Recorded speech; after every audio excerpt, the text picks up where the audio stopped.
여러분 반갑습니다. 오늘은 주님께서 복 주신 날, 완전케 하시는 날, 거룩한 날입니다. 주님의 날, 우리가 이 시간 주님 앞에 다 함께 우리의 몸과 마음과 영과 삶을 드리며 예배 드리겠습니다. 다 함께 묵도하시겠습니다.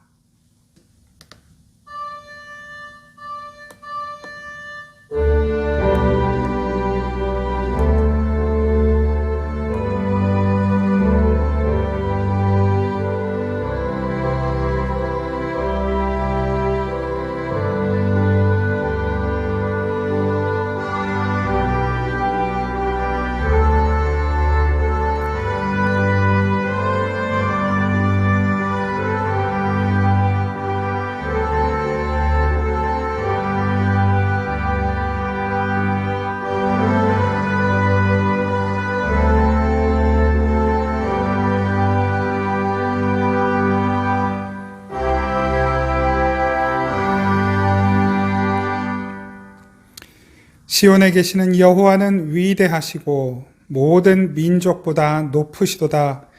주의 크고 두려운 이름을 찬송할지니 그는 거룩하심이로다.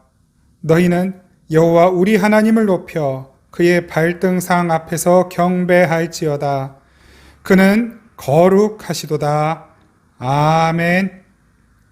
우리 아버지 하나님, 거룩하신 하나님, 오늘도 우리에게 은혜 베푸시려고 우리를 불러주신 은혜의 하나님, 이 시간 주님 앞에 우리의 몸과 마음과 영혼을 거룩한 산 제물로 드리기 원합니다.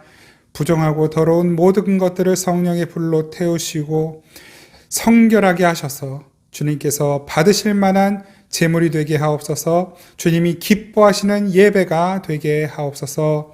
예수 그리스도의 이름으로 기원하옵나이다. 아멘. 다 함께 찬송가 10장 찬양 드리겠습니다. 찬송가 10장 찬양합니다.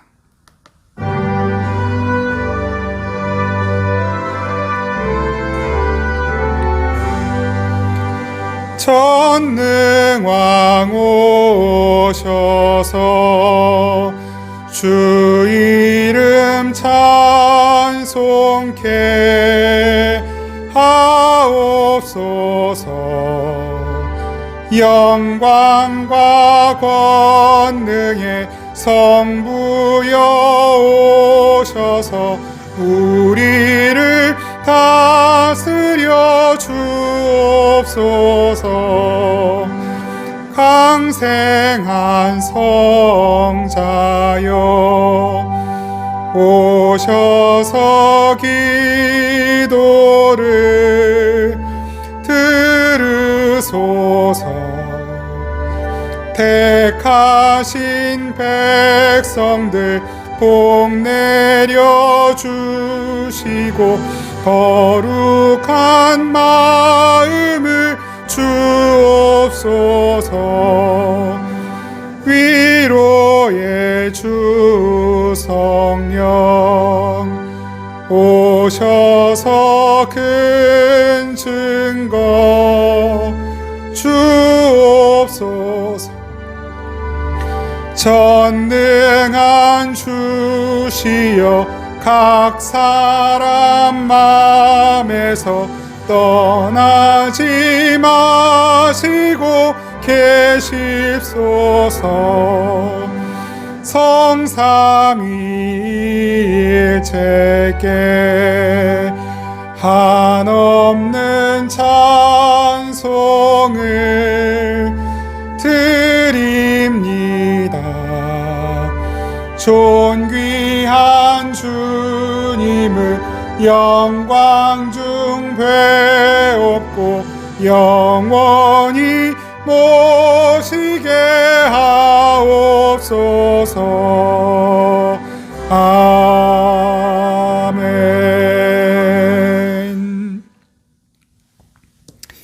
우리 지난 한 주간 동안의 삶을 돌아보면서 주님께 지은 모든 죄와 허물들을 침묵으로 고백하며 함께 기도하겠습니다.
중심으로 회개하는 이들에게 주님께서 말씀으로 위로하십니다.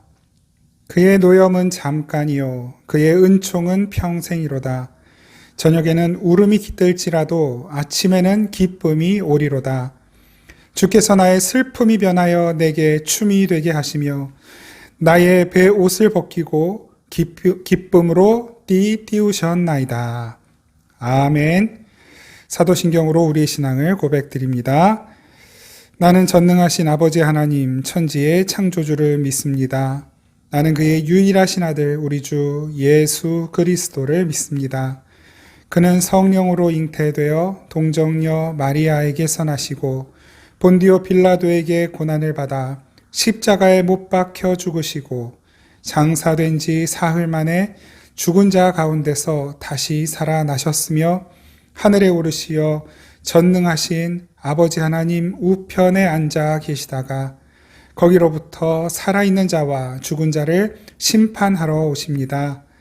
나는 성령을 믿으며 거룩한 공교회와 성도의 교제와 죄를 용서받는 것과 몸의 부활과 영생을 믿습니다.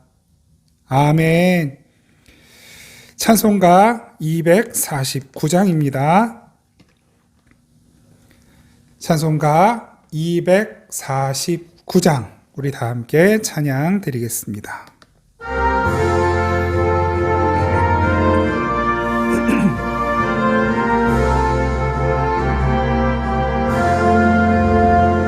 주 사랑하는 자 다 찬송할 때에 그 보좌 앞에 둘러서 그 보좌 앞에 둘러서 큰 영광 돌리세 큰 영광 돌리세 저 밝고도 묘한 시온성 향하여 가 세네 주의 찬란한 성에 찬송하며 올라가세 주 믿지 않는 자 다 찬송 못하나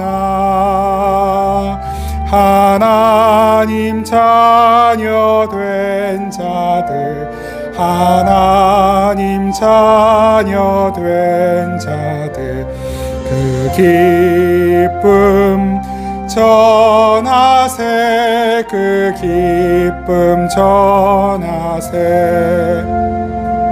저 밝고도 묘한 시온성 향하여 가 세네 주의 찬란한 성에 찬송하며 올라가세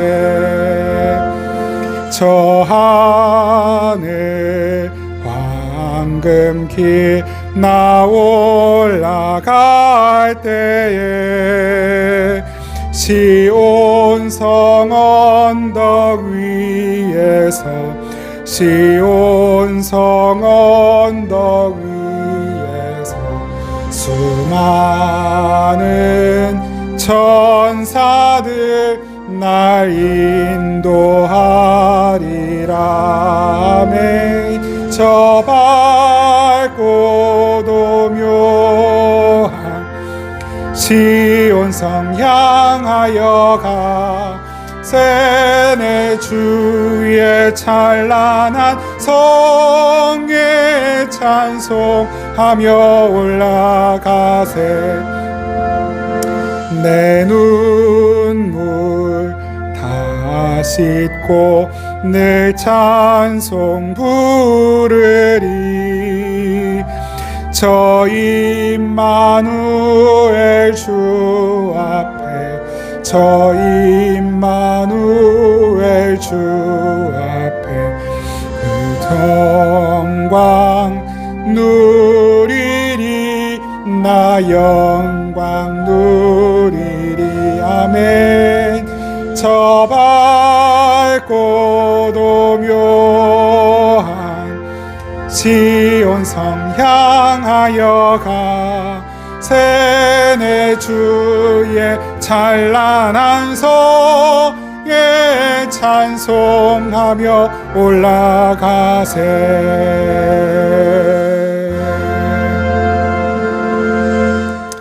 아멘. 함께 기도드리겠습니다. 사랑하는 우리 아버지 하나님, 지난 한 주간 저희들의 삶을 한결같이 지켜주신 것을 감사드립니다. 저희의 몸과 마음과 영혼을 살펴주시고 하늘의 평안으로 덮어주시며 저희 마음 가운데 들어오는 모든 죄와 허물들을 하나님께서 다 극복하고 이겨낼 수 있도록 은총을 베풀어 주시고, 혹 우리가 죄 가운데 넘어질 때에도 다시 한번 일으켜 세워주시고 죄를 씻어주시고 거룩하고 성결한 주님의 자녀답게 살아갈 수 있도록 이끌어 주셔서 감사드립니다. 연약한 저희들 이처럼 주님의 선하신 뜻을 잘 깨닫지 못하고 주님의 인도하심을 따라가기보다 내 생각과 내 욕심과 내 정욕에 이끌려 죄 지을 때가 여전히 많이 있습니다. 주님, 주님의 은혜를 구합니다. 성령으로 충만케 되기를 원합니다. 성령의 불로 우리의 몸과 마음과 영혼을 태우시고 씻어 주시옵소서. 모든 더럽고 악한 것들, 죄된 것들, 부정적인 것들, 우울하고 슬픈 생각과 감정들에 휩싸이게 만드는 모든 것 주님께서 다 쓸어주시고 다 씻어주시고 주 안에서 하늘의 평안과 하나님의 위로와 기쁨과 감사함이 넘치는 삶을 살아갈 수 있게 하옵소서. 상황과 환경에 지지 않게 하시고 상황이 어떠하든 환경이 어떠하든 항상 나와 함께 계신 하나님과 더불어 주님의 그 은혜로 인하여 항상 감사한 삶, 행복한 삶, 평안함이 넘치는 삶을 살아갈 수 있도록, 그래서 하나님 이 땅 가운데서도 하나님의 나라를 경험하고 누릴 수 있도록 은혜 베풀어 주시옵소서. 세상이 여전히 혼란스럽습니다. 어지럽습니다. 코로나 때문에, 또한 대통령 선거로, 또한 국외의 전쟁 소식으로 여러 가지 아버지 우리의 마음을 불안하게 만들고 생각을 복잡하게 만들고 어렵게 만드는 많은 일들이 여전히 많이 널려 있지만 주님이 역시 여전히 우리와 함께 계시고 지금도 우리를 붙드시며 이 나라와 아버지 이 민족과 온 세계 열방을 주님의 손에 두시고 이끌어 가심을 믿고 아버지 여전히 우리는 주님만 바라보고 주님만 신뢰하고 우리에게 주어진 하루하루를 살아갈 수 있도록 은총을 베풀어 주시옵소서. 내 생각대로 내 뜻대로 되지 않는 일들이 많이 있겠지만 그러나 모든 것이 어느 것 하나도 우연히 된 것, 이유 없이 된 것은 없는 줄 믿사오니 잘 될 때에도 잘 되지 못할 때에도 주님의 뜻을 잘 분별하고 겸손히 주님께 순종하며 항상 주님 앞에 거룩하고 겸손한 삶을 살아갈 수 있도록 은혜 베풀어 주시옵소서. 더불어서 하나님 마음에 실망한 일이 있는 지체들이 있거든 주님께서 그 마음을 위로하여 주시고 다시 한번 힘을 얻어 주님 인도하시는 길을 따라갈 수 있게 하시며 하나님 허락하신 은혜로 기쁨과 감사함 넘치는 제목으로 주님께 나아가는 지체들 주님 그 손을 꼭 붙들어 주시고 더욱 겸손히 주님을 사랑하고 이웃을 섬기는 삶을 살아갈 수 있도록 은혜 베풀어 주시옵소서. 여전히 우리는 지혜가 필요하고 주님의 도우심이 필요합니다. 성실함이 부족하기에 주님께서 도와주셔야겠습니다. 끈기가 부족하고 아버지 참을성이 부족합니다. 저희들에게 성령 충만함을 주셔서 성령의 열매가 저희들의 삶 속에 날마다 맺어지게 하여 주시옵소서. 하나님 온 가족들, 특별히 생명의 단비교회에 속한 모든 가족들이 주님 오시는 그때까지 주님 말씀 붙들고 기도하며 날마다 주님 앞에서 힘을 얻어 살아갈 수 있도록 은총 베풀어 주시옵소서. 오늘도 주님 말씀 앞에 나아갑니다. 주님의 선하신 뜻을 깨달아 알 수 있게 하옵소서. 주님께 귀한 예물 드리는 손길들이 있습니다. 그 손을 꼭 붙들어 주시고 하나님께서 넘치는 은총으로 아버지 그 삶의 어떤 것에도 궁핍함이 없도록 주님께서 채워 주시옵소서. 하나님 비대면 기간이 언제까지 이어질지 잘 알지 못하지만 우리가 모이든 흩어지든 한결같이 주님을 사랑하고 한결같이 지체들을 위하여 기도할 수 있도록 역사하여 주시옵소서. 우리의 기도에 응답하시고 지금도 일하시며 우리를 가장 사랑하시는 우리 주님 예수 그리스도의 이름으로 기도드립니다. 아멘. 우리 하나님의 말씀 함께 보겠습니다. 오늘은 요한계시록 1장 4절부터 8절까지의 말씀입니다. 요한계시록 1장 4절부터 8절까지의 말씀 함께 보겠습니다. 다 찾으셨으면 요한계시록 1장 4절에서 8절 말씀 우리 한 목소리로 함께 받들어 읽겠습니다. 시작. 요한은 아시아에 있는 7 교회에 편지하노니 이제도 계시고 전에도 계셨고 장차 오실 이와 그의 보좌 앞에 있는 7 영과 또 충성된 증인으로 죽은 자들 가운데서 먼저 나시고 땅의 임금들의 머리가 되신 예수 그리스도로 말미암아 은혜와 평강이 너희에게 있기를 원하노라. 우리를 사랑하사 그의 피로 우리 죄에서 우리를 해방하시고 그의 아버지 하나님을 위하여 우리를 나라와 제사장으로 삼으신 그에게 영광과 능력이 세세토록 있기를 원하노라. 아멘. 볼지어다 그가 구름을 타고 오시리라. 각 사람의 눈이 그를 보겠고 그를 찌른 자도 볼 것이요 땅에 있는 모든 족속이 그로 말미암아 애곡하리니 그러하리라. 아멘. 주 하나님이 이르시되 나는 알파와 오메가라. 이제도 있고 전에도 있었고 장차 올 자요 전능한 자라 하시더라. 아멘. 오늘 계시록 3번째 시간입니다. 이제 오늘부터 이 본문의 내용들을 좀 같이 살펴보고 특별히 좀 이렇게 상징적으로 쓰여진 표현들을 그 의미들을 성경에서 같이 한번 찾아보면서 그 참 뜻이 무엇인지를 함께 살펴보고 또 그 말씀들을 통해 은혜 받는 시간들을 가져보도록 하겠습니다. 예수님이 보내신 편지라는 제목으로 오늘 말씀을 전합니다. 왜 예수님의 편지라고 제목을 정했을까요? 오늘 본문을 읽으셨으면 아시겠지만 4절 말씀 때문이죠. 4절 말씀 제가 다시 한번 읽습니다. 요한은 아시아에 있는 7 교회에 편지하노니 이제도 계시고 전에도 계셨고 장차 오실 이와 그의 보좌 앞에 있는 7 영과 또 충성된 증인으로 죽은 자들 가운데서 먼저 나시고 땅의 임금들의 머리가 되신 예수 그리스도. 4절에는 요한이 편지한다 이렇게 되어 있지만 우리가 지지난주 말씀을 통해 이 계시록은 요한을 통해서 누가 주시는 계시이다? 예수님께서 주시는 계시이다 라고 하는 것을 확인했습니다. 1절 말씀에 나와 있었죠. 예수 그리스도의 계시라. 예수님이 가르쳐 주시고 보여주시고 들려주신 것을 그대로 빼먹지 않고 옮겨 적은 거예요. 요한은 대필자인 것입니다. 대필자 요한을 통해 예수님께서 계시를 주신 거예요. 그런데 이 계시가 그냥 계시가 아니라 어떤 형식을 빌었다고요? 4절 말씀, 편지하노니. 편지로 보내진 것입니다. 물론 요한이 예수님께 그 계시를 받아서 적고 그것을 발송한 거예요. 무슨 공문서 발송하듯이 발송했다라고 생각할 수 있지만 아닙니다. 이것은 굉장히 개인적인 서신입니다. 요한 개인적인 서신이 아니라 예수님 개인적인 서신인 거예요. 예수님이 교회에게만 주신 글이란 말입니다. 예수님께서 모든 인류에게 이 계시록 말씀을 성경을 주셨지만 우리에게, 이 교회에게 예수님이 지금 편지를 써주시는 거예요. 이 교회가 당하고 있는 현실, 교회가 처해 있는 현실, 그 당시, 예수님 당시, 이 사도 요한이 편지를 쓸 당시에 그 당시에 교회가 처해 있는 그 현실에 예수님께서 그 교회를 향해 주시는 메시지. 이건 다른 사람들은 읽어도 봐도 모르는 것입니다. 예수님과 교회만 아는 것이에요.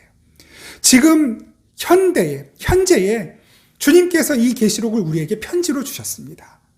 이것은 우리와 예수님만 알아요. 이 말씀을, 이 편지를 주님께서 우리에게 주셨다라는 것을 알고 왜 교회, 지금 이 시대에 이 상황 가운데 이 교회가 처한 현실들이 어떠한지를 알고 내 마음과 내 형편과 내 사정이 어떠한지를 알고 주님께서 나에게 보내셨다라는 것을 이해하면서 이 계시록을 바라보게 되면 완전히 말씀의 의미와 가치와 맛이 전혀 다른 것입니다. 왜 사람들이 계시록을 보면서 두려워하고 불안해하고 무서워합니까? 주님의 마음을 모르기 때문인 것이죠. 교회가 무엇인지를 잘 이해하지 못하기 때문인 것입니다. 주님의 약속이 무엇인지를 오해하고 있기 때문에 계시록을 보면서 두려워하고 불안해하는 거예요. 세상의 종말이 막 나를 해칠까 봐. 아닙니다, 여러분. 여러분, 이 성경 말씀은, 창세기부터 계시록까지 성경 말씀은 주님께서 우리에게 주시는 사랑의 메시지 아닙니까? 우리를 주님 나라로 초청하시는 초청의 메시지 아닙니까? 주님의 마음, 주님의 성품, 주님의 인격을 우리에게 그대로 보여주시는 주님의 계시 아닙니까? 이 계시는 오직 교회된 우리들, 성도인 우리들만 깨닫고 알아들을 수 있고, 그래서 감격할 수 있고, 기뻐할 수 있고, 설레야 할 수 있는 글이란 말입니다. 특별히 요한계시록은 예수님께서 우리 교회에게, 저에게, 여러분들에게, 우리 생명의 단비교회에, 이 땅의 참된 교회들에게 주시는 주님의 편지인 것입니다. 이 편지의 서론 부분을 우리가 지난주, 지지난주 살펴본 것이고, 이제 오늘 우리가 함께 살펴본 본문 4절부터 8절까지는 편지의 인사말 부분이 되겠습니다. 그 인사말, 여러분 우리가 편지 쓸 때도 인사말을 쓰잖아요. 뭐 날씨에 관한 인사말 혹은 상황에 관한 인사말을 써놓고 본론들을 써내려가기 시작하는 것이죠. 예수님께서 우리에게 편지를 쓰시면서 예수님의 인사말을 오늘 본문 속에 넣어주셨습니다. 물론 요한을 통해서, 요한의 언어와 글을 통해서 우리에게 주시는 인사말이지만, 오늘 이 인사말의 내용을 보면서 우리에게 편지를 써주시는 그분이 어떤 분이신지를 좀 더 깊이 들여다볼 수 있기를 바랍니다. 한번 다시 보겠습니다. 오늘 요한계시록 1장 4절부터 8절까지 이 내용들을 보면서 우리가 오늘은 좀 용어를 정리하고 그 용어의 의미들을 성경 안에서 찾아보는데 좀 시간을 많이 할애하게 될 것 같습니다. 그러니까 성경을 좀 많이 본문을 찾을 거거든요. 그러니까 이 설교를 들으시면서 같이 찾기는 조금 여러분들 버거우실 것 같고, 혹시 찾으시려거든 제가 성경 본문을 말씀드리면 이제 잠깐 일시정지를 눌러보시고 찾으시든지, 아니면 나중에 기록해 놓으셨다가 어디 몇 장 몇 절 이렇게 기록해 놓으셨다가 나중에 따로 시간을 내서 찾아서 읽으시든지 그렇게 하시면 좋겠습니다. 그러나 오늘 여러분들과 나누는 이 인용하는 본문들은 굉장히 중요한 본문들이에요. 그러니까 꼭 예배 후에라도 찾아서 읽어보시기 바랍니다. 많은 인용 본문들을 찾았는데 아주 줄여서 몇 구절, 한두 구절씩만, 그 내용당 한두 구절씩만 이렇게 인용을 했으니까 이해해 주시기를 바랍니다. 먼저 4절 말씀 보시죠. 요한은 아시아에 있는 7 교회에 편지하노니 이제도 계시고 전에도 계셨고 장차 오시리와 그의 보좌 앞에 있는 7 영과. 7이라는 숫자가 등장을 합니다. 여러분, 우리가 7이라는 7이라는 숫자에 대해서 여러 차례 언급을 했기 때문에 아마 잘 그 의미를 알고 계실 거라고 생각합니다. 간단하게 짚고 넘어갑니다. 이 7이라는 숫자가 어디에 처음 나옵니까? 창세기에 나오죠. 하나님께서 세상을 6일 동안 창조하시고 7일째 날, 제7일째에 어떻게 하십니까? 안식하시죠. 쉬셨다. 안식. 그 안식의 의미가 무엇이었습니까? 그냥 6일 동안 천지를 창조하시고 힘드셔서 휴식하신 것이 아니라 그 6일 동안 창조하신 것이 그것이 완전하다, 완성되었다라고 하는 것이죠. 완성되었다라고 하는 의미를 안식이라고 하는 것이고, 그 완성된 것을 어떻게 하면 됩니까? 누리면 되는 것이죠. 그래서 6일 동안 하나님께서 창조하신 모든 것들을 인간은 7로 누리면 되는 거예요. 완성으로 누리면 되는 것이에요. 그것이 에덴 동산이었습니다. 그 하나님 나라예요. 물론 에덴 동산은 그 완전한 하나님 나라의 모형이었지만, 그 7이라고 하는 완전수, 그 하나님의 일하심의 완전함을 나타내는 7이 오늘 기록되고 있는 것입니다. 왜 7 교회라고 했을까요? 이 당시 소아시아에는 교회가 7개만 있는 게 아니었어요. 뭐 골로새 교회도 있고, 뭐 여러 가지 교회, 데살로니가 교회도 있고 여러 교회들이 있었지만 왜 7교회라고 하냐면 이제 그 뒤에서도 그 7교회 명칭들이 나오기는 해요. 그런데 이 계시록은 교회들 전부 다 모든 교회들이 다 돌려 읽었던 회람했던 서신이에요. 이유를 아시죠? 그 완전한 교회, 그 교회들 각각이 완전해서가 아니라 예수 그리스도께서 완성시키실 완전한 교회를 상징하는 말인 것입니다. 그러니까 참된 교회, 참교회. 그 참교회들을 향하여 편지해주고 계시는 거예요. 그러니까 이 편지는 참된 교회들만 그 진의를 이해할 수 있어요. 교회가 아니면 계시록을 말 그대로 암호표처럼 그렇게 쓴다니까요. 신천지가 수차풀이 암호풀이 하듯이 그렇게 쓴다니까요. 주님의 마음과 주님의 성품을 깨닫고 알 수 있는 그 교회들에게 주님께서 편지하시는 것입니다.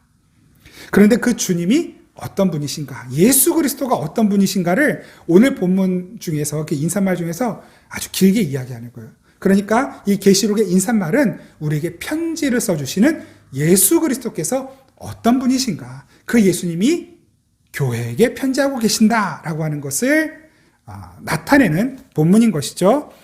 계속해서 보시겠습니다. 그 예수님은 누구신가?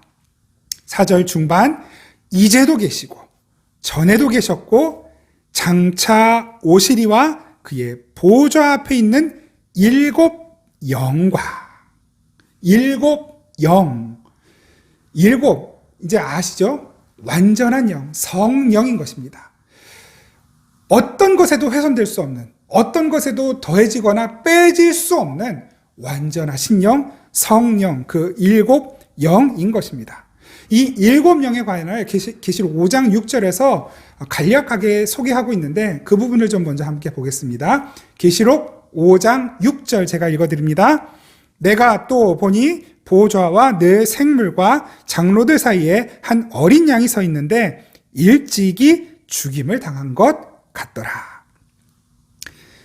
어린 양, 죽임당하신 어린 양 예수님을 말하는 것이죠.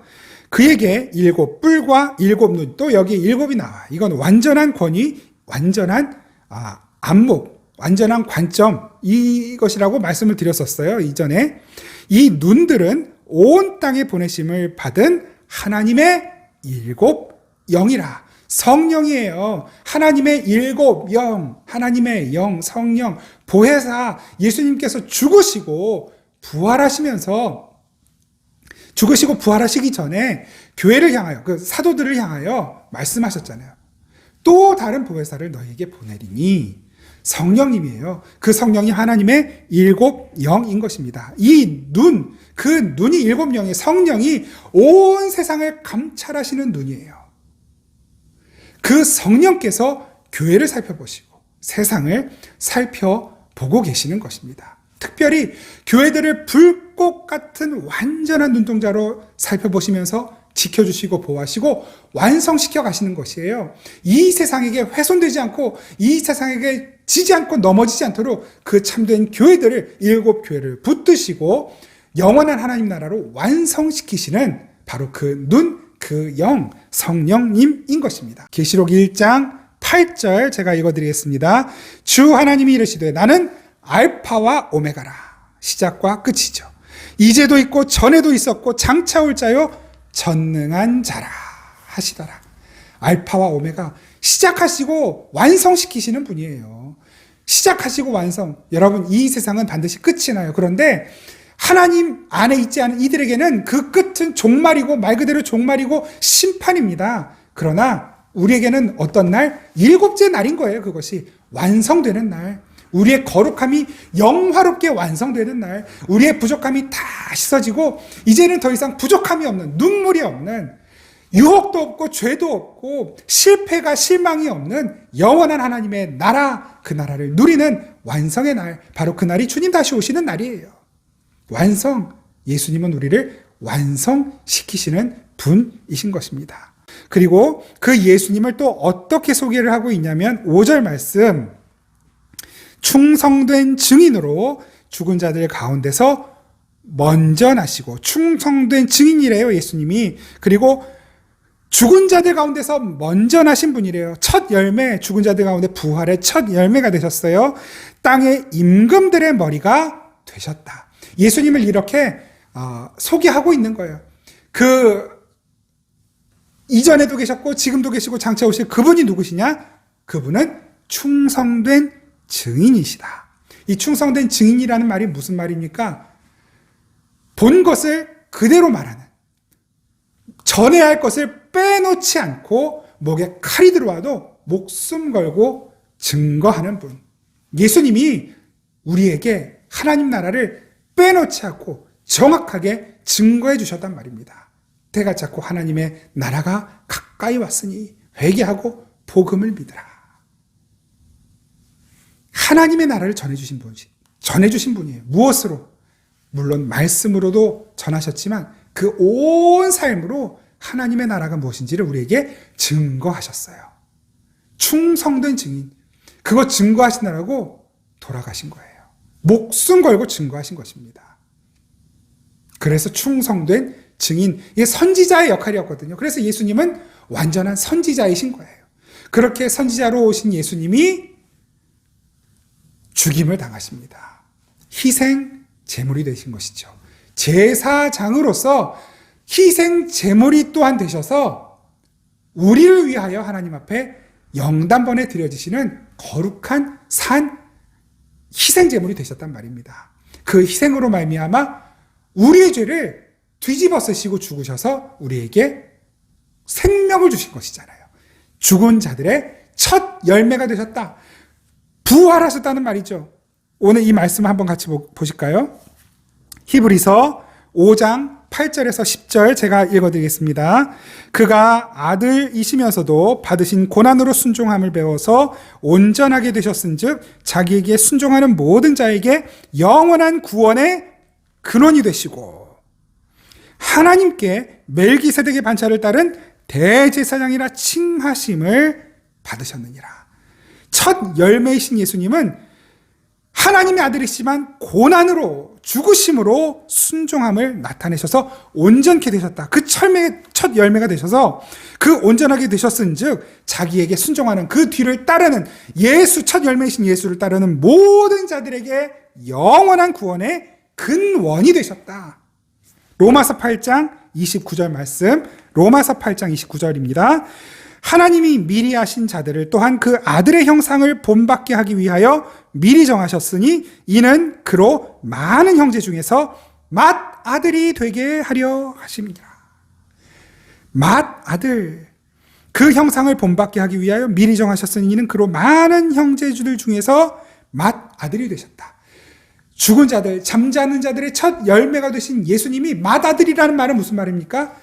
동생들, 줄줄이 그 형을 따르는 동생들이 있는 거예요. 그게 누굽니까? 우리들이에요. 그래서 예수님이 우리를 형제라고 부르시는 거예요. 우리가 예수님을 형제처럼 형님처럼 부르는 것입니다. 그 옛날 우리 복음성가 중에 있죠. 날 위하여 주님 강구하시네.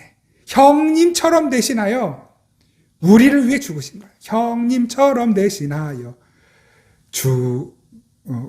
그 노래가 잘 생각이 안 나는데 형님, 예수님이 우리의 첫 형님이신 거예요. 그래서 우리가 주 안에서 뭐라 불러요? 서로를 형제 자매라고 부르는 것입니다. 예수님이 우리의 첫 열매, 첫 맏아들, 첫 형님이시기 때문에, 장남이시기 때문에. 자, 그리고 그 다음 땅의 임금들의 머리가 되셨다. 땅의 임금들 무엇입니까? 왕. 그러니까 여러분 그 구약의 3대 기름 부음을 아시죠? 누구에게 기름 부었습니까? 선지자들에게, 제사장들에게, 왕에게. 예수님이 그 기름 부음 받은 분, 선지자로, 제사장으로, 왕으로, 이 세상의 임금의 왕이에요. 임금의 왕. 예수님께서 기름 부음 받으신 분, 그걸 히브리어로 뭐라 합니까? 메시아. 헬라어로는요, 그리스도. 그래서 예수님을 메시아라고 부르는 것이고 그리스도라고 하는 거예요. 우리의 그리스도, 우리의 메시아 예수는 우리에게 하나님 나라를 증거하셨고 우리가 그 하나님 나라에 들어가게 하시기 위하여 들어가게 하기 위하여 우리 대신에 죽음의 희생의 제물이 되셨고 영원한 제사장이 되셨고 그리고 이제는 우리의 왕이 되셔서 우리를 다스리시는 것입니다. 시편 89편 27절에서 29절 제가 읽어드리겠습니다. 내가 또 그를 장자로 삼고 예수님을 나타내는 말이죠. 세상 왕들에게 지존자가 되게 하며 오늘 이 4절 말씀하고 똑같죠. 그를 위하여 나의 인자함을 영원히 지키고 그와 맺은 나의 언약을 굳게 세우며 또 그의 후손을 영구하게 하여 그의 왕위를 하늘의 날과 같게 하리로다. 아멘. 예수 그리스도께서 왕으로 오신다는 것을 시편 말씀을 통해 예언하신 거예요. 예수님이 우리의 선지자이시고 제사장이시고 왕이십니다. 우리의 메시아, 우리의 그리스도이신 것입니다. 주 예수 그리스도. 주인이시고 그 예수님은 우리의 그리스도이신 분. 우리는 그분을 주로 모시는 거예요. 그리스도로만 믿는 것이 아니라 나를 구원하신 분 끝! 아니라 우리의 주, 우리의 왕으로 믿고 따르는 것입니다. 스가랴 9장 9절 말씀 한 곳 더 읽어드립니다. 스가랴 9장 9절 시온에 따라 크게 기뻐할지어다 예루살렘에 따라 즐거이 부를지어다 보라 내 왕이 내게 임하시나니 그는 공의로우시며 구원을 베푸시며 겸손하여서 나귀를 타시나니 나귀의 작은 것 곧 나귀 새끼니라. 아멘. 예수님은 왕으로 오신단 말입니다. 그 예수님께서 우리를 그의 나라와 제사장으로 삼으셨다 그러세요. 그의 나라와 제사장으로 삼으셨다. 6절 말씀 한번 보시죠. 6절 말씀. 그의 아버지 하나님을 위하여 우리를 나라와 제사장으로 삼으신 그에게 영광과 능력이 세세토록 있기를 원하노라. 아멘. 나라와 제사장으로 삼으셨다는 말이 무슨 말입니까? 이 나라를 단순히 이 세상의 개념으로 생각하면 이해하기가 어려워요. 그 하나님의 나라는 어떤 영토의 개념이 아니지 않습니까? 통치의 개념이라는 것은 우리를 알고 있죠. 그래서 하나님이 통치하시는 그 나라의 백성들이 되게 하셨다라는 의미예요. 우리를 제사장으로 삼으셨다는 말은 무엇입니까? 여러분, 구약의 성소, 지성소에 들어갈 수 있는 것은 오직 누구뿐? 제사장뿐이에요. 백성들은 못 들어가요. 그런데 우리를 백성이 되게 하실 뿐만 아니라 제사장이 되게 하셔서 그 성소, 지성소, 하나님이 임재하시는 그 자리까지 들어갈 수 있도록 만들어주셨단 말입니다. 그래서 우리는 이 땅에 살면서 하나님의 나라로 사는 거예요. 그러면서 항상 하나님과 함께 사는 것입니다. 나라와 제사장으로. 누구를 위하여? 아버지 하나님을 위하여. 아버지 하나님을 위하여.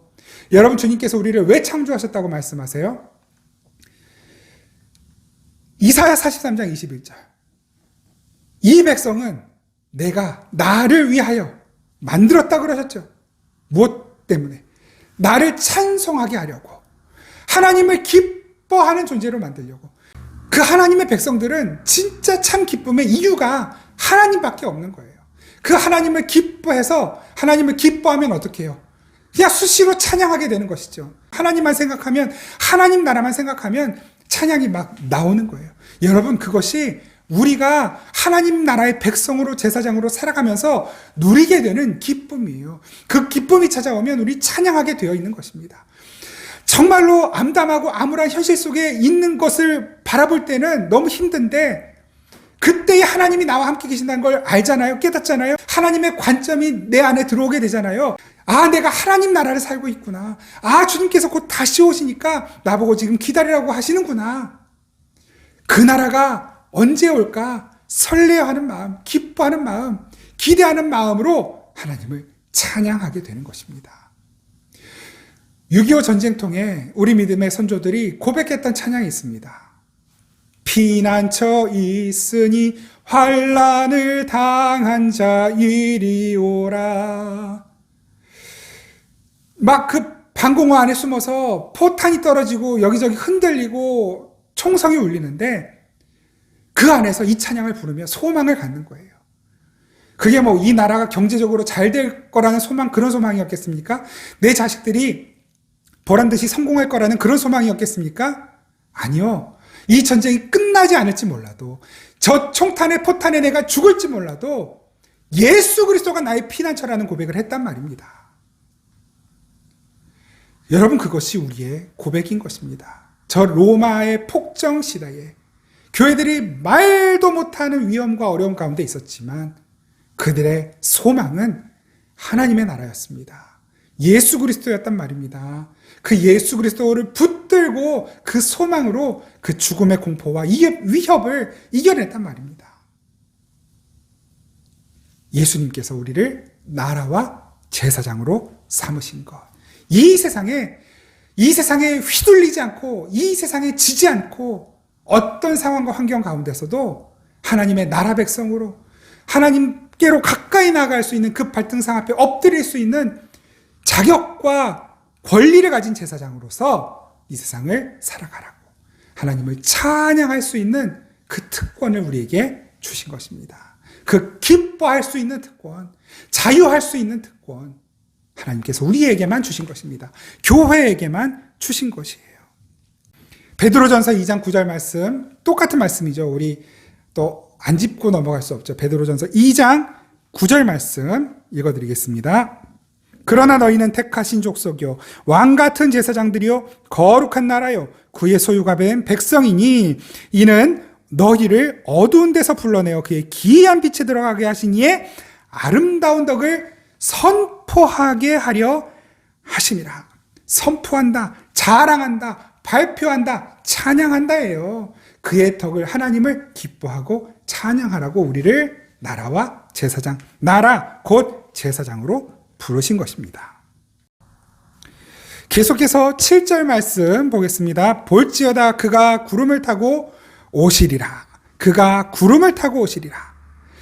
구름을 타고 오신다는 말, 이것 때문에 어떤 뭐 이렇게 성화라든지 이런 어떤 신앙사적 이런 데에도 예수님이 구름을 타고 손오공처럼 구름 타고 있는 모습으로 이렇게 그려진 성화들이 있는 걸 여러분 종종 보셨죠? 그런데 여기서 구름을 타고 오신다는 말이 무슨 의미인지 뭐 그렇게 오실 수도 있지만 사실 그게 중요한 건 아니에요. 그런데 조금 더 정확한 의미를 우리가 알아야 되지 않겠습니까? 구름을 타고 오신다는 말이 무슨 의미일까요? 여기서 구름을 타고 할 때에 그 구름을 탄다라는 말을 헬라어로 메타라는 말을 써요. 메타.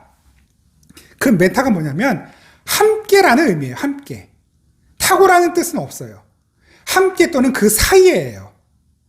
뭐냐면 예수님이 구름과 함께 오신다라는 말이거든요. 근데 이 성경에서는 구름을 표현할 때 어떻게 표현하냐면 출애굽기 16장 말씀 한번 읽어드리겠습니다. 출애굽기 16장 10절 아론이 이스라엘 자손의 온 회중에게 말하며 그들이 광야를 바라보니 여호와의 영광이 구름 속에 나타나더라.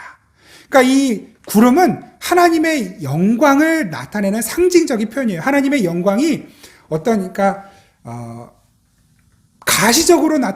가시적으로 보여지는 것을 구름이라고 이렇게 표현한단 말입니다.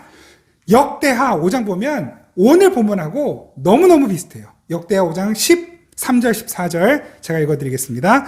나팔 부는 자와 노래하는 자들이 일제히 소리를 내어 여호와를 찬송하며 감사하는데 나팔 불고 재금 치고 모든 악기를 울리며 소리를 높여 여호와를 찬송하여 이르되 선하시도다 그의 자비하심이 영원히 있도다 하며 그때에 여호와의 전에 구름이 가득한지라. 하나님을 찬양, 하나님을 높이는데 여호와의 전 성전에 구름이 가득한 거예요. 그럼 비가 와야겠네요? 아니요. 물론 성령의 비, 은혜의 비가 내렸겠죠. 그 구름이 가득하다라는 건 여호와의 영광이 가득했다라는 의미. 여호와의 영광이 충만했다라는 의미인 것입니다. 제사장들이 그 구름으로 말미암아 능히 서서 섬기지 못하였으니 그 하나님의 영광이 임하니까 제사장들이 바짝 엎드리게 되는 거예요. 이는 여호와의 영광이 하나님의 전에 가득함이었더라.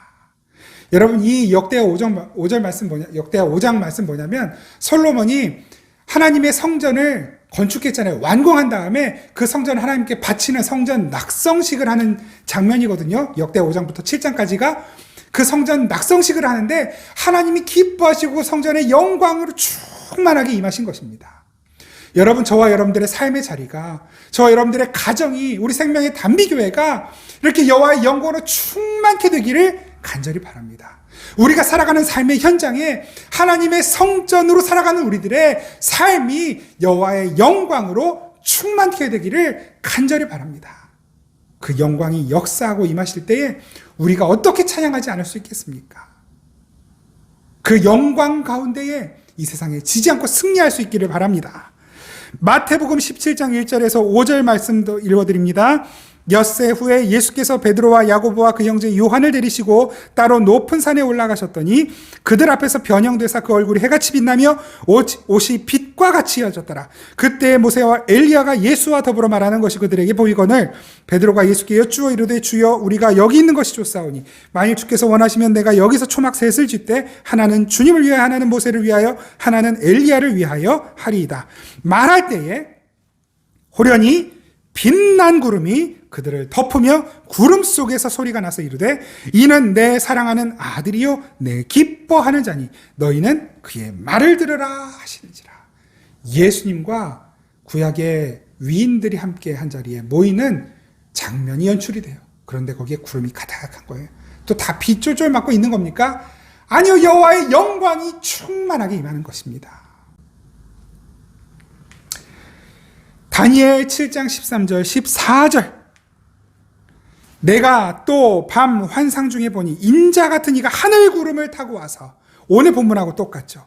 하늘 구름을 타고 와서 옛적부터 항상 계신 이에게 나아가 그 앞으로 인도되매 그에게 권세와 영광과 나라를 주고 모든 백성과 나라들과 다른 언어를 말하는 모든 자들이 그를 섬기게 하였으니 그의 권세는 소멸되지 아니하는 영원한 권세요 그의 나라는 멸망하지 아니할 것이니라.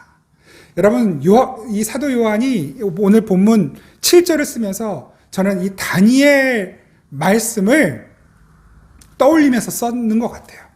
똑같잖아요. 인자 같은 이가 하늘 구름을 타고 와서, 예수님께서 근두운 타고 오신 거예요? 아니죠. 하나님의 영광 가운데 임하신 거예요. 모세, 엘리야, 예수님 함께 변화산에 계실 때 영광 가운데 있던 것처럼, 솔로몬이 지은 하나님께 드린 그 성전에 영광이 충만했던 것처럼 예수님이 다시 오실 때는 갓난 아기의 모습으로 오시는 것이 아니라 온 세상이 알도록 온 세상에 충만한 영광 가운데 오시는 것입니다. 우리는 영광 가운데 오시는 예수님을 기뻐하게 될 것이고, 이 세상은 하나님의 영광 앞에 망하게 되는 것입니다. 우리는 그날이 완성의 날이에요. 세상에게는 그날이 종말이고 끝이지만 우리에게는 완성되는 날이란 말입니다. 그날을 기다리며 우리는 이 세상을 살아가고 있는 것입니다. 5절 말씀, 또 충성된 증인으로 죽은 자들 가운데서 먼저 나시고 땅의 임금들의 머리가 되신 예수 그리스도로 말미암아 은혜와 평강이 너희에게 있기를 원하노라. 예수 그리스도로 말미암아. 6절, 그의 아버지 하나님을 위하여 우리를 나라와 제사장으로 삼으신 그에게 영광과 능력이 세세토록 있기를 원하노라. 아멘. 그분의 영원한 영광과 능력이 우리에게 은혜와 평강으로 임하는 것이 바로 성도의 삶이고 교회의 삶이며 우리 예수님께서 우리 교회들을 향하여 약속하신 것입니다. 세상 일로는 실패할 수 있어요. 그러나 우리가 하나님의 자녀로는, 하나님의 백성으로는 절대로 실패하지 않습니다. 이 세상은 곧 끝이 납니다. 그러나 우리는 끝이 나지 않아요. 완성될 것입니다. 그 나라까지 우리를 붙드시고 가시는, 전에도 계셨고 이제도 계시고 다시 오실 우리 주님을 함께 찬양하겠습니다. 우리 시간 함께 찬양할 때 우리와 함께 계시는, 영원토록 함께 계신 우리를 완성시키실 우리 아버지 하나님을 찬양합니다. 사랑하는 나의 아버지, 사랑하는 나의 아버지, 이름 높여드리리다. 주의 나라 찬양 속에 임하신 주께 찬송하네. 전능한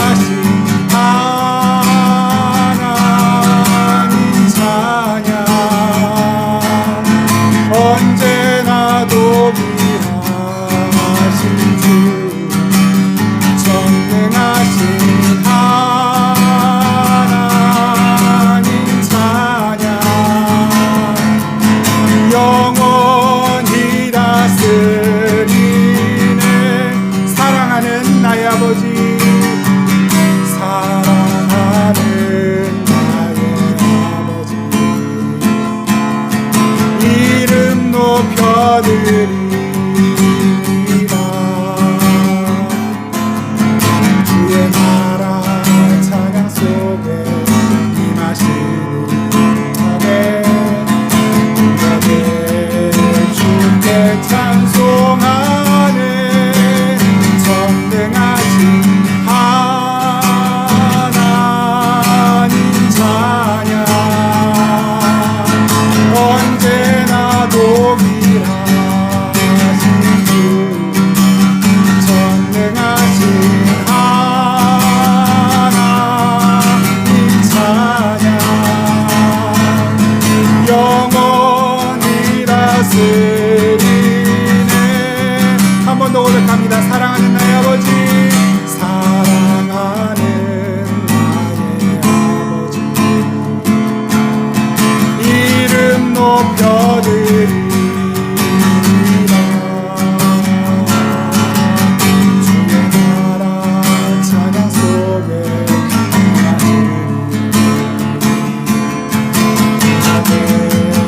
주께 찬송하네. 전능하신 하나님 찬양. 언제나 동일하신 주 전능하신 하나님 찬양. 영원히 다스리 전능하신 하나님, 전능하신 하나님 찬양. 언제나 동일하신 주 전능하신 하나님 찬양. 아멘. 영원히 다스리네. 전능하신 하나님 찬양. 언제나 동일하신 주 전능하신 하나님 찬양. 영원히 다스리 내 영원히 다스리네. 영원히 다스리네.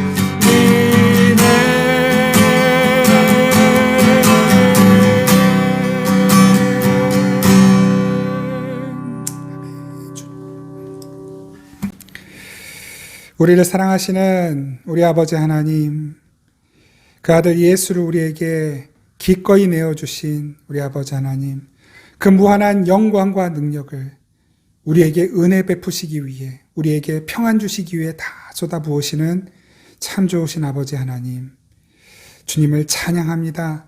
우리가 이 세상을 주님의 나라로, 또 주님의 능력으로, 성령 충만함으로 영광 가운데 살기 원합니다. 우리의 온 삶이 주의 영광으로 충만케, 성령으로 충만케 하옵소서. 우리가 하는 모든 일, 우리가 가는 모든 자리가 하나님의 거룩하심이 나타나는 귀하고 복된 자리, 귀하고 복된 삶이 되게 하옵소서. 감사드리고 우리를 사랑하시는 우리 주님 예수 그리스도의 이름으로 기도드립니다. 아멘. 우리를 사랑하시는, 우리를 위하여 자신의 전부를 내어주신 예수 그리스도의 은혜와 그 아들 예수를 기꺼이 우리에게 내어주실 만큼 우리를 사랑하시는 우리 아버지 하나님의 사랑과 우리를 영광 가운데 이끄시고 역사하시며 충만케 하시는 성령의 교통하시고 함께 하시는 은혜가 이 시간 다시 한번 주님의 영광 가운데 거룩한 백성으로 하나님의 나라로 제사장으로 살기 원합니다. 그 삶을 다짐하며 세상으로 나아가는 생명의 단비교회 모든 식구들, 이 땅의 모든 교회들 가운데 이 나라와 민족 위에 항상 함께 계시기를 간절히 축원하옵나이다. 아멘.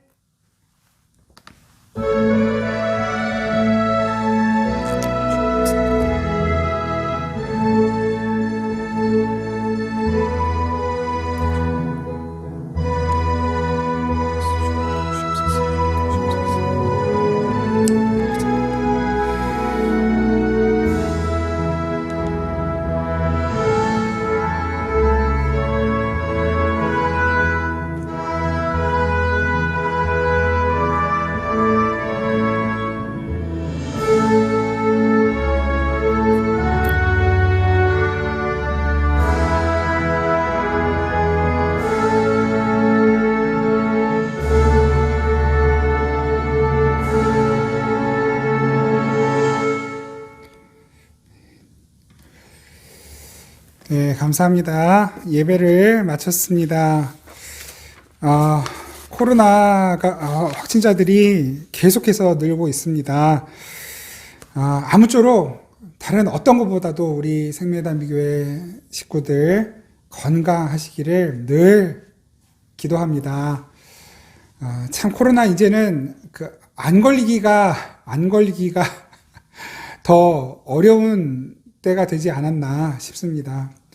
우리가 코로나가 찾아오든 또 피해 가든 하나님께서 우리의 몸과 마음과 생명을 지키시고 붙드시는 줄 믿습니다. 우리 주님 의지하여 이 어려운 때를 잘 이겨낼 수 있기를 바랍니다.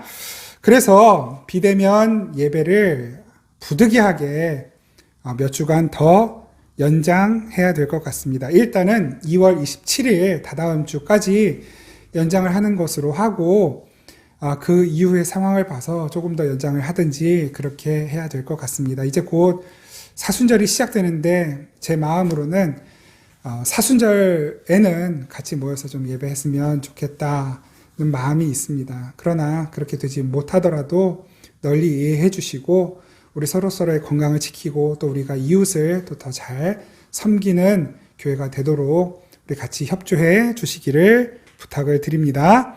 가정신방은 예정대로 진행을 하고 있습니다. 2022년 우리 성경 1독 다시 한번 말씀드립니다. 지난주 성경 잘 못 읽으셨으면 이번 주 더 열심히 읽으시기 바랍니다. 1독 후에 이제 그 성경 1독했다고 인증을 어떤 식으로든지 해주시면 여러분께 정성스럽게 준비한 선물 드리도록 하겠습니다. 설 명절을 맞아서 적은 재정이지만 하여튼 힘껏 좀 우리 이웃들과 함께 이 재정을 나누었습니다. 같이 좀 우리가 같이 잘 살 수 있도록 잘 이 어려운 때를 이겨나갈 수 있도록 우리 이웃들을 위해서도 기도해 주시기를 바랍니다. 한 주간도 건강하시고 평안하시고 주님의 영광이 충만한 삶 되시기를 축복드립니다. 여러분 너무너무 사랑하고 고맙습니다. 감사합니다. 다음 주에 뵙겠습니다.